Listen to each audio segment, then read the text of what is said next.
Hello, my name is Brian Teague, Product Line Manager for SCK Advanced Components. And on this video segment, we're going to talk about the Smart Cleaner 1.25. You can use this to clean your LC connectors. Now, when you go through, there's a lot of different options that are out there when it comes to mechanical cleaners. But I want to try to share with you a couple things that actually you should take into consideration. The first one is when you start thinking about inserting the cleaner into the adapter port, what you want to do is find something that's going to fit well. Now, the original designs of some of the cleaners had a round barrel. We've actually got a square barrel on our cleaner. And the reason that's important is because the round barrels will have a little bit of play to it, while the square barrel is a lot more solid.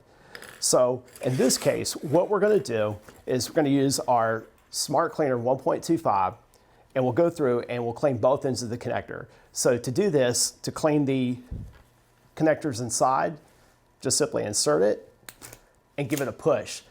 Unlike some of the other cleaners that require multiple engagements, this one has a lot of cleaning strand that goes through with each push. So you only need to do it one time for most levels of contamination. To go through and clean the other end of the connector pair, just return the cap, insert the jumper, and give it a push, and now you're done. So remember, when you're working with fiber optic connectors, you always want to clean both ends of the pair so you don't accidentally cross-contaminate. Another key feature about this product is it's also refillable. So to change the refills, just simply grab the handle and pull the cartridge out, and when you get a new one, drop it in, and you're ready to go. Hey, thanks for watching. This is Brian Teague with SCK Advanced Components here for Market Tech. For more information, go to markettech.com. Thanks for watching.